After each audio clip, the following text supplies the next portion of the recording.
भात आणि मासे हा कोकणातील प्रमुख अन्न आहे.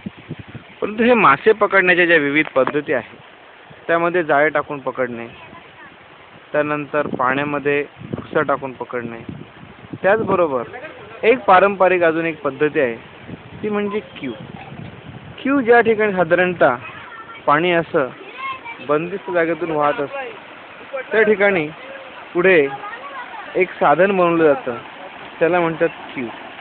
तर या ठिकाणी पाणी अडवलेले आहे आपण पाहतो आणि या अडवलेल्या पाण्यामध्ये पाण्याच्या बाजूला कपड्या लावलेल्या आहेत. या कपड्यांमधून पाणी गाळून जातं आणि शेवटी फक्त शिल्लक राहतात ते मासे.